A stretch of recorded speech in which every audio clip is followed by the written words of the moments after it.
भारतीय राजनीति में पिछले कुछ महीनों से जो हलचल मची है वह देश की राजनीति नक्शे को पूरी तरह बदलने वाली है। बीजेपी और आरएसएस के बीच कनेक्शन अब किसी से छुपे नहीं रह गए। जब तक बीजेपी सत्ता में नहीं आई तब तक यह माना जाता था कि आरएसएस बीजेपी का शत्रु है, उसका मार्गदर्शक और शक्ति का स्रोत।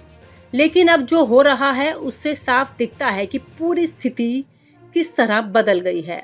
आरएसएस के प्रमुख मोहन भागवत, जो दशकों से बीजेपी के हर बड़े फैसले के पीछे खड़े रहे हैं, पिछले एक महीने से पीएम मोदी से जवाब की उम्मीद लगाए बैठे थे।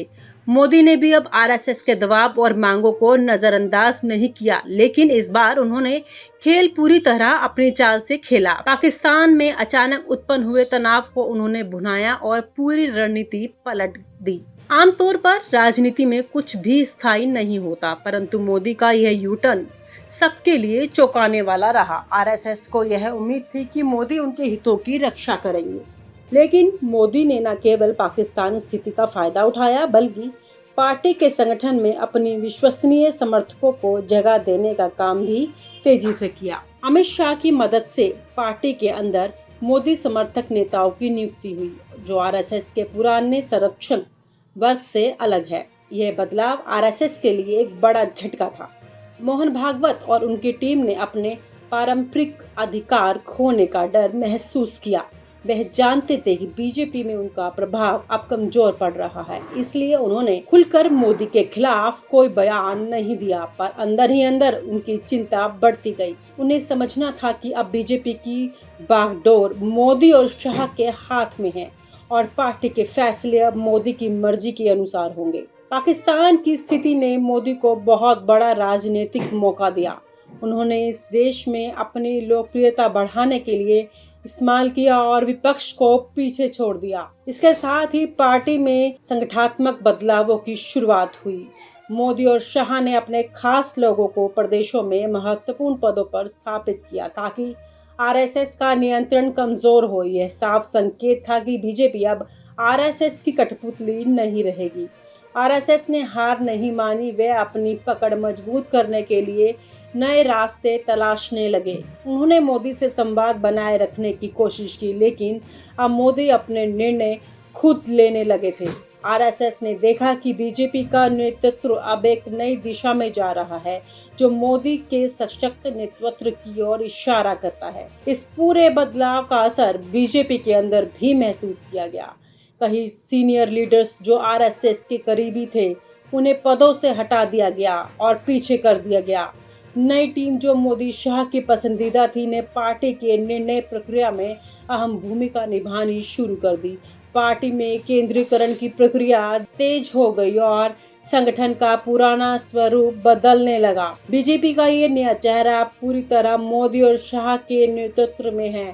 संगठन के हर स्तर पर उनके भरोसेमंद लोग पहुंचे हैं, जिससे पार्टी की नीतियां भी मोदी के एजेंडे के अनुरूप बनने लगी हैं। भारतीय राजनीति में पिछले कुछ महीनों से जो हलचल मची है वह देश की राजनीति नक्शे को पूरी तरह बदलने वाली है। बीजेपी और आरएसएस के बीच कनेक्शन अब किसी से छुपे नहीं रह गए। जब तक बीजेपी सत्ता में नहीं आई तब तक यह माना जाता था कि आरएसएस बीजेपी का शत्रु है, उसका मार्गदर्शक और शक्ति का स्रोत।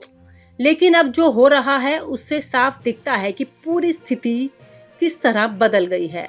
आरएसएस के प्रमुख मोहन भागवत, जो दशकों से बीजेपी के हर बड़े फैसले के पीछे खड़े रहे हैं, पिछले एक महीने से पीएम मोदी से जवाब की उम्मीद लगाए बैठे थे। मोदी ने भी अब आरएसएस के दबाव और मांगों को नजरअंदाज नहीं किया, लेकिन इस बार उन्होंने खेल पूरी तरह अपनी चाल से खेला। पाकिस्तान में अचानक उत्पन्न हुए तनाव को उन्होंने भुनाया और पूरी रणनीति पलट दी।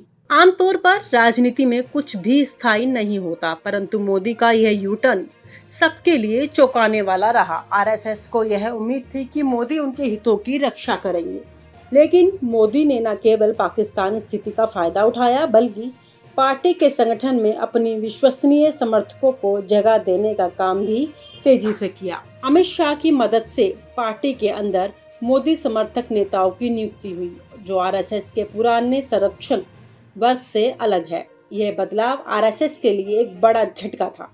मोहन भागवत और उनकी टीम ने अपने पारंपरिक अधिकार खोने का डर महसूस किया।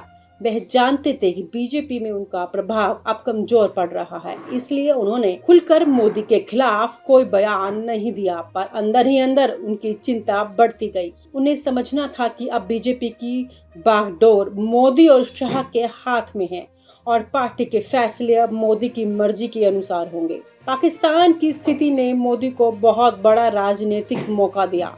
उन्होंने इस देश में अपनी लोकप्रियता बढ़ाने के लिए इस्तेमाल किया और विपक्ष को पीछे छोड़ दिया। इसके साथ ही पार्टी में संगठनात्मक बदलावों की शुरुआत हुई। मोदी और शाह ने अपने खास लोगों को प्रदेशों में महत्वपूर्ण पदों पर स्थापित किया ताकि आरएसएस का नियंत्रण कमजोर हो। यह साफ संकेत था कि बीजेपी अब आरएसएस की कठपुतली नहीं रहेगी। आरएसएस ने हार नहीं मानी, वे अपनी पकड़ मजबूत करने के लिए नए रास्ते तलाशने लगे। उन्होंने मोदी से संवाद बनाए रखने की कोशिश की, लेकिन अब मोदी अपने निर्णय खुद लेने लगे थे। आरएसएस ने देखा कि बीजेपी का नेतृत्व अब एक नई दिशा में जा रहा है, जो मोदी के सशक्त नेतृत्व की ओर इशारा करता है। इस पूरे बदलाव का असर बीजेपी के अंदर भी महसूस किया गया। कई सीनियर लीडर्स जो आरएसएस के करीबी थे, उन्हें पदों से हटा दिया गया और पीछे कर दिया गया। नई टीम जो मोदी शाह की पसंदीदा थी ने पार्टी के निर्णय प्रक्रिया में अहम भूमिका निभानी शुरू कर दी। पार्टी में केंद्रीकरण की प्रक्रिया तेज हो गई और संगठन का पुराना स्वरूप बदलने लगा। बीजेपी का ये नया चेहरा पूरी तरह मोदी और शाह के नेतृत्व में है।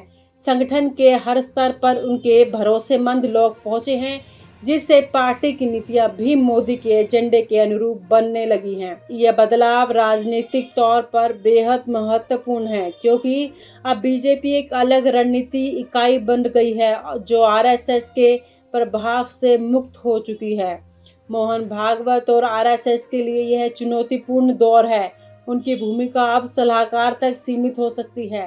पार्टी के निर्णायक अधिकार मोदी के हाथ में आ गए हैं। यह स्थिति भारत की राजनीति संरचना में बड़ा बदलाव लाएगी और बीजेपी को एक नई राजनीतिक शक्ति के रूप में स्थापित करेगी। अंत में कहा जा सकता है कि भारतीय राजनीति के इस दौर में एक नया युग शुरू हुआ है, जहां बीजेपी अपनी स्वतंत्र पहचान बना रही है। मोदी और शाह की जोड़ी ने पार्टी को अपने मजबूत नियंत्रण में ले लिया है और आरएसएस को अपनी पुरानी भूमिका को पुनः परिभाषित करना होगा। ये कहानी यहीं खत्म नहीं होती, बल्कि अब इसके अगले अध्याय खुलने बाकी हैं।